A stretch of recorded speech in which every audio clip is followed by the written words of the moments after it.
Buletin Didik 15 Ogos, anda bersama saya Charles Mohan, salam sejahtera.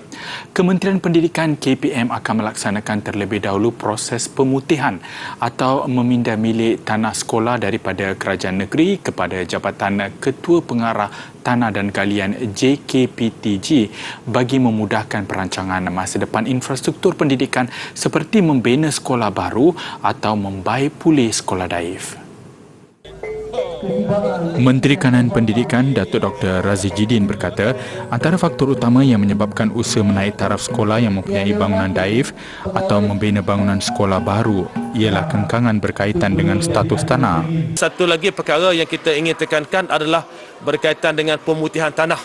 Pemutihan tanah ini kerana masih banyak tanah-tanah di negeri Sabah ini yang masih belum menjadi tanah tapak sekolah, tetapi masih belum jadi dipindah milik kepada JKPTG.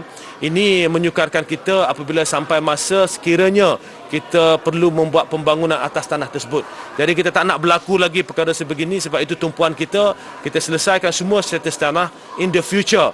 Pada masa hadapan sekiranya terdapat keperluan untuk menambah bangunan baru atau membina bangunan untuk menggantikan bangunan daif, maka kita dapat peruntukan, kita boleh terus laksanakan kerana isu tanah dah selesai. Jadi itu yang paling penting. Apa yang kita nak lihat, bahawa setiap peruntukan yang ada itu digunakan sebaik mungkin dan kemudahan yang perlu disiapkan itu dapat disiapkan pada masa yang sepatutnya. Katanya, isu status tanah menyebabkan projek membaik pulih sekolah daif tidak dapat dimulakan meskipun peruntukan telah disediakan.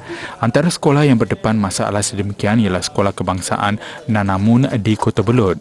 Kita telah ada senarai-senarai sekolah-sekolah yang terdapatnya bangunan daif. Kita ada sekolah-sekolah ini dan ada senarai-senarai sekolah-sekolah yang telah mendapat peruntukan. Ada yang telah dapat peruntukan yang cukup lama, tetapi banyak masalah. Seperti mana SK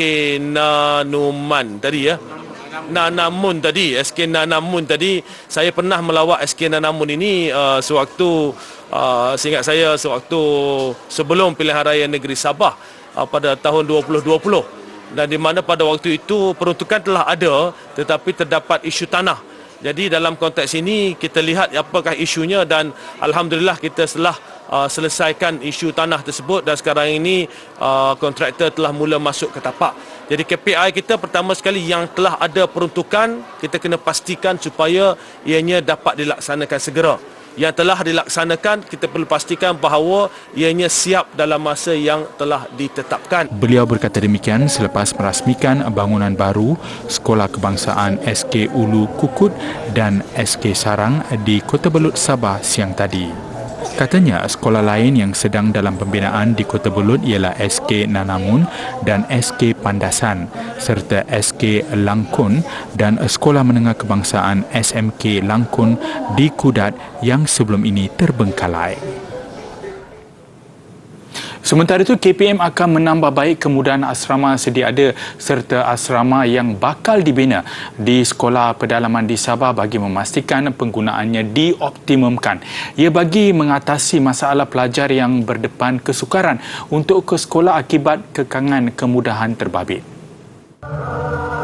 Katanya, cadangan itu termasuk membina lebih banyak asrama desa atau asrama harian di kawasan pedalaman. Turut dalam perancangan pemilihan tapak yang lebih sesuai dan dilengkapi kemudahan infrastruktur bagi pembinaan sekolah baru pada masa akan datang. Itu merupakan satu pendekatan kita. Ya, ada kawasan-kawasan yang mana murid-murid perlu berjalan jauh, bukan sahaja naik bot dan sebagainya. Ada yang terpaksa berjalan di Sabah ni kadang-kadang sejam pun jalan kaki untuk ke asrama, untuk ke sekolah. Dan sebab itu antara pendekatan kita adalah untuk melihat bagaimanakah kita dapat menambah baik kemudahan asrama, kemudahan asrama untuk anak-anak kita ini. Dan dalam konteks ini juga apa yang paling penting adalah untuk anak-anak ini mendapat ruang yang terbaik. Ujarnya, KPM bagaimanapun tidak mempunyai statistik khusus berhubung masalah itu kerana situasi berbeza mengikut kawasan di Sabah.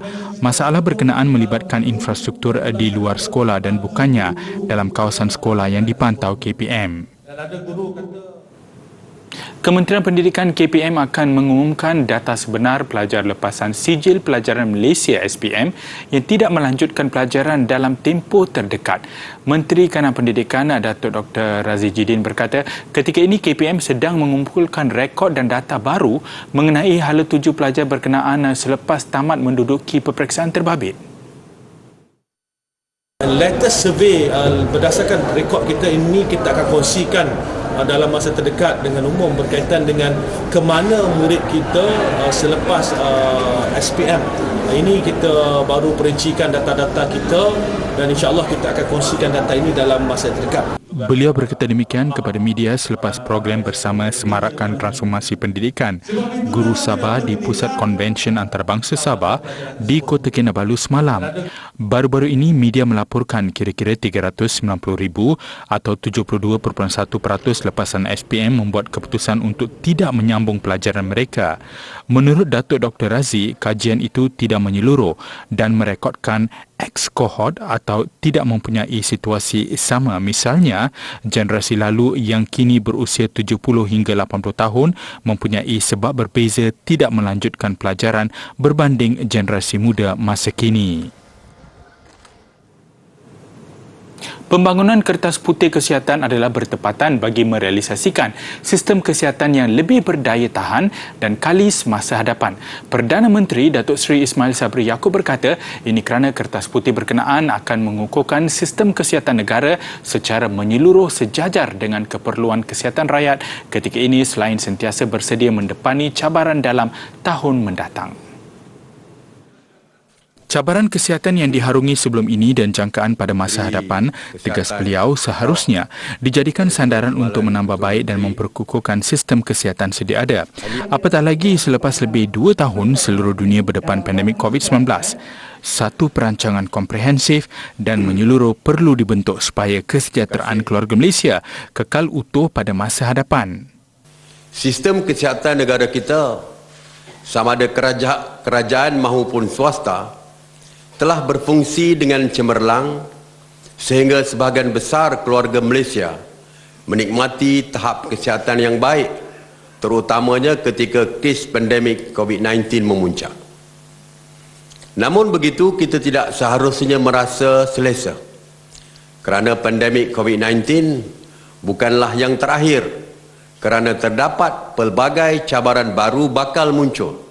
Seterusnya akan menguji tahap keberkesanan dan ketahanan asas sistem kesihatan sedia ada. Beliau berucap pada perasmian Majlis Persidangan Kemuncak Dasar Kesihatan 2022 bertemakan Masa Hadapan Perkhidmatan Kesihatan melalui pembangunan kertas putih kesihatan di Ibu Negara siang tadi. Hadir sama Menteri Kesihatan Khairi Jamaluddin, Ketua Pengarah Kesihatan Tan Sri Dr. Nur Hisham Abdullah. Pandemik COVID-19 jelas beliau memperlihatkan cabaran serius kesihatan pada tahun mendatang, termasuk isu penuaan penduduk yang memberi cabaran besar kepada sistem kesihatan dan sosial negara. Malaysia akan mencapai status negara tua menjelang 2030 apabila meningkatnya rakyat berusia 60 tahun ke atas iaitu lebih 15% daripada jumlah keseluruhan penduduk. 13 sekolah di Perlis terpilih menerima manfaat menerusi program makanan kesihatan PROMAC 2022. Menerusi program itu, 3,468 murid tahun 1 hingga 6 dibekalkan set makanan tengah hari sebaik mereka selesai menjalani sesi pembelajaran di sekolah masing-masing.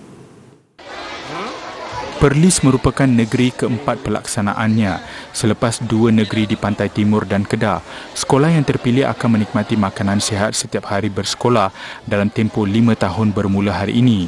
Kita juga berharap agar pelajar-pelajar ini akan menerima nutrisi yang cukup baik kerana menu yang disediakan ini adalah menu yang telah ditetapkan oleh Jabatan Kesihatan yang mana dia mengandungi zat makanan yang bersesuaian dengan usia pelajar. Jadi kita harap pembangunan dan ekosistem yang menyeluruh akan dapat dilaksanakan di sekolah-sekolah yang menerima program PROMAC ini. Beliau ditemui dalam Majlis Pelancaran PROMAC Perlis 2022 di Sekolah Kebangsaan Kuala Perlis di Kuala Perlis.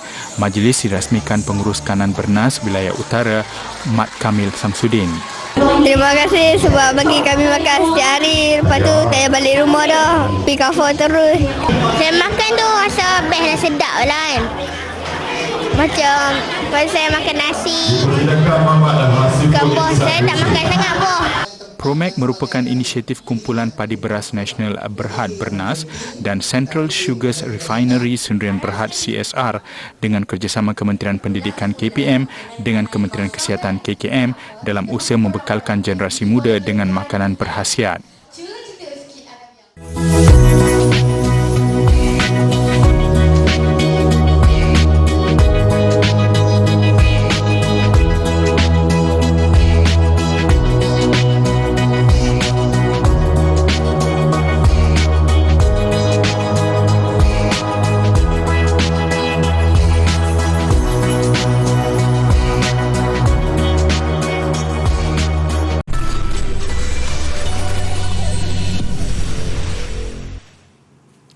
Bersua kembali. Jenazah penuntut Malaysia Muhammad Firdaus Abdul Rais yang meninggal dunia akibat lemas ketika mandi sungai di Mesir selamat dikebumikan semalam. Menurut ciapan Kedutaan Besar Malaysia di Kahira, di laman sosialnya, penuntut Universiti Al-Azhar itu telah disemadikan di Tanah Perkuburan Malaysia di Bilbis, Zawamil, Syarqiah.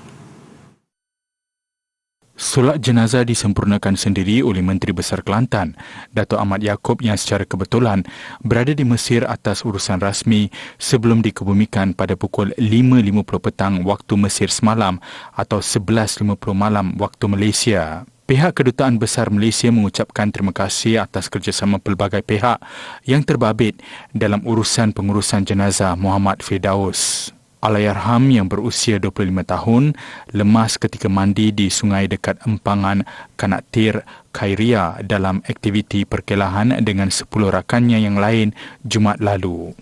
Mayat penuntut ijazah sarjana muda syariah yang berasal dari Kota Baru Kelantan itu ditemui pasukan penyelamat pada jam 3 pagi waktu Mesir atau 10 pagi waktu Malaysia pada Sabtu lalu. Turut terkorban dalam insiden berkenaan ialah penuntut yang berasal dari wilayah Patani di selatan Thailand. Kami di Buletin Didik mengucapkan takziah kepada keluarga Muhammad Firdaus. Kita teruskan dengan laporan berikutnya. Kadar kebolehpasaran siswaza lulusan Institusi Pendidikan Teknikal dan Latihan Vokasional TVET di bawah selian Kementerian Pembangunan Luar Bandar KPLB telah melebihi paras standard nasional ditetapkan iaitu 87.67%. Menteri Pembangunan Luar Bandar Datuk Seri Made Khalid berkata ia sekaligus berjaya mencapai petunjuk prestasi utama nasional ditetapkan iaitu 86.7% yang perlu dicapai pada 2025. Kadar kebolehpasaran yang melebihi paras standard nasional ini secara tidak langsung mencerminkan bahawa pendidikan TVET yang dibekalkan oleh institusi TVET di KPLB termasuk UniKL berupaya menyediakan kebolehkerjaan dan laluan kerja yang cerah kepada para graduan. Beliau berkata demikian pada sesi soal-jawab di Dewan Negara siang tadi.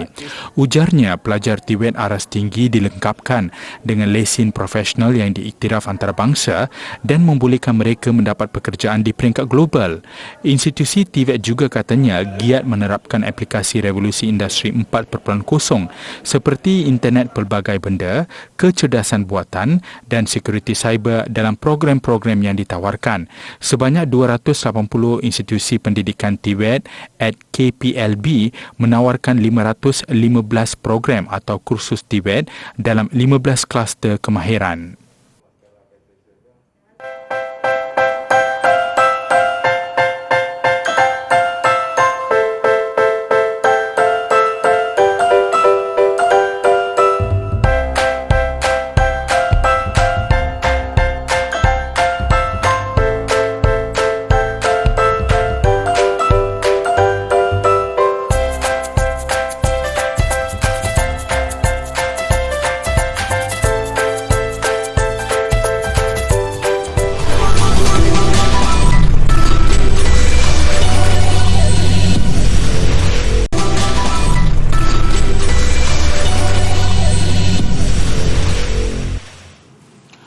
membantu golongan gelandangan bukan hanya dengan memberikan mereka makan atau pakaian. Melalui satu inisiatif baru di Sydney, Australia, kumpulan itu turut disediakan tempat tinggal sementara mereka memperoleh kerja yang stabil. Malah ketika sesi temuduga untuk kerja juga, mereka akan dibantu. Melalui inisiatif itu, setiap gelandangan diberikan sebuah kediaman berbentuk studio.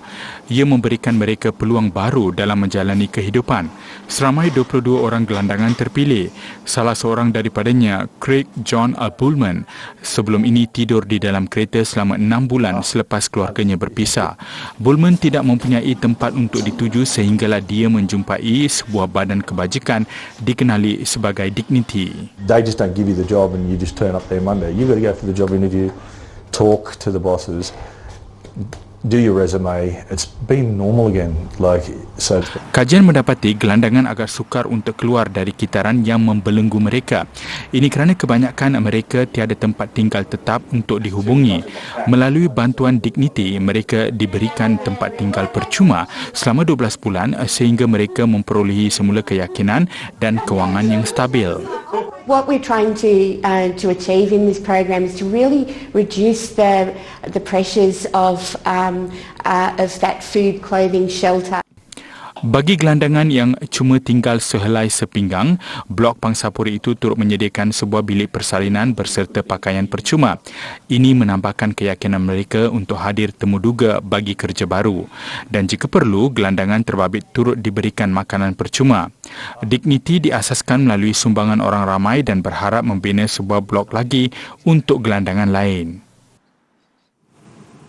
Berikutan ini juga sesuatu yang wajar memberi kesedaran kepada kita. Kajian pada tahun 2020 mendapati seorang daripada 20 orang rakyat Australia mengalami diabetes atau kencing manis. Sebagai pengidap diabetes, pembawanya perlu sentiasa mengawasi kandungan gula di dalam darah mereka. It's like walking a tightrope most days. You have to keep your sugar levels in line, otherwise you go high, you need insulin, you get angry, it creates bad moods, and if you go low, very similar thing but can also be quite dangerous. Lebih mengejutkan, Brownie mula mengidap diabetes ketika dia berusia 4 tahun. Di sebalik kerap mengalami tekanan, Brownie yang kini ahli perniagaan akhirnya sedar bahawa dia perlu menjaga diri jika dia ingin hidup dengan lebih selesa. Menurut pakar, 4 daripada 5 pengidap diabetes berasa dipinggirkan. Lebih buruk apabila pengidap diabetes turut mengalami masalah pankreas mereka tidak berfungsi. Secara keseluruhannya, jumlah pengidap diabetes di Australia masih tidak membimbangkan. 95% daripada mereka masih dalam tahap 2 atau kurang. Keadaan itu semakin jelas apabila mereka didiagnos secara lebih terperinci. Okey, pada hari ini saya akan terangkan tentang cara pegangan dalam sukan badminton. Okey, kita ada raket dan bagaimana kita nak pegang dia. Okey, kita ada 2 cara pegangan. Yang pertama adalah forehand dan yang kedua adalah backhand. Okey, yang pertama adalah forehand. Cara pegangan dia adalah kita pegang raket seperti ini dan kita akan letakkan atau kita salam dengan raket. Cara pegangan salam. Ini dipanggil forehand grip. Okey, itu yang pertama. Okey, yang kedua adalah backhand grip. Okey, dalam raket kita ada berapa part dekat pegangan ni. So, kita thumbprint di bahagian yang besar, kayu yang besar dan kita grip. Ini dipanggil backhand grip.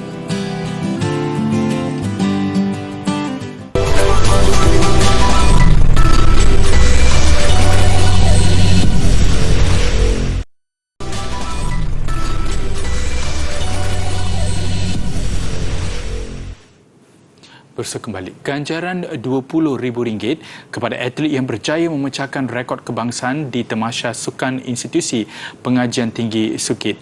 Perdana Menteri Datuk Seri Ismail Sabri Yaakob berkata, ganjaran itu dilihat mampu menyemarakkan semangat lebih 6,000 atlet dari 66 kontijen yang bertanding dalam sukan edisi kelima itu. Saya ingin mencabar para atlet yang bertanding dalam Sukit 2022 untuk mencatatkan rekod kebangsaan, tidak kiralah dalam apa jenis cara pun. Mereka yang berjaya, kita akan bagi secara bersama wang tunai berjumlah RM20,000. Perdana Menteri berkata demikian ketika merasmikan upacara pembukaan Sukid 2022 di Universiti Pendidikan Sultan Idris UPSI malam semalam. Memasuki hari ketiga, saingan Universiti Putra Malaysia UPM mendahului dengan 6 pingat emas, diikuti Universiti Pertahanan Nasional Malaysia UPNM dan Universiti Melaya UM masing-masing dengan 5 pingat emas. Sukid 2022 berlangsung hingga 21 Ogos ini.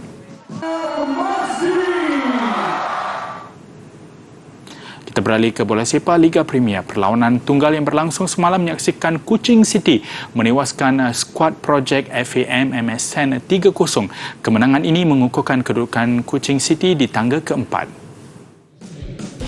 Bertandang ke Stadium Bola Sepak Kuala Lumpur, Kuching City membulusi gawang projek FAM MSN pada minit ke-20 menerusi pemain import Gabriel Monteiro.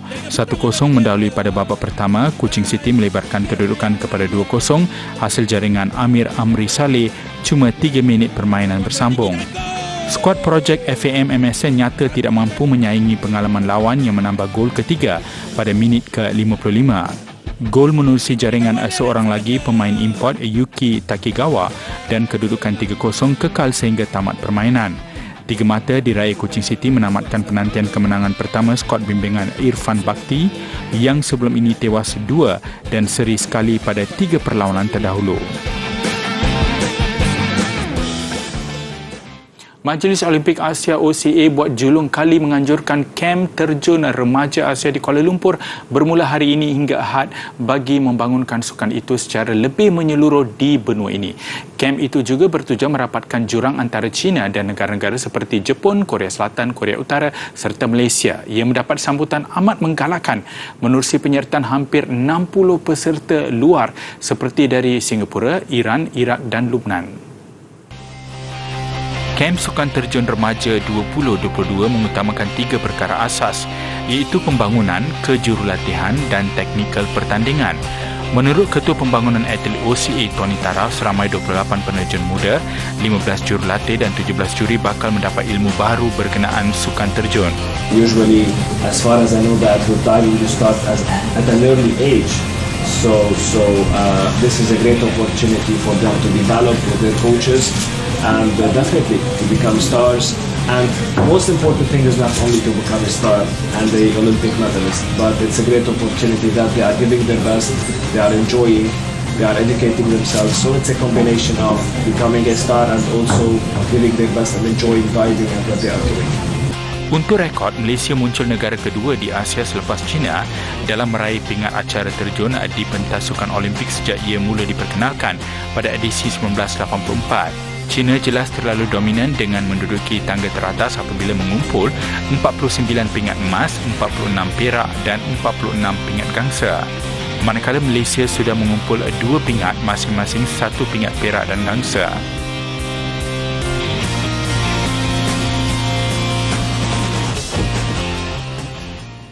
Mengakhiri buletin didik malam ini, saksikan kehebatan 24 chef di Argentina bertanding memasak asado, makanan panggang tradisional di negara itu. Mereka merupakan wakil setiap wilayah di Argentina termasuk ibu negara Buenos Aires. Saya Charles Mohan, salam hormat dan kita jumpa lagi.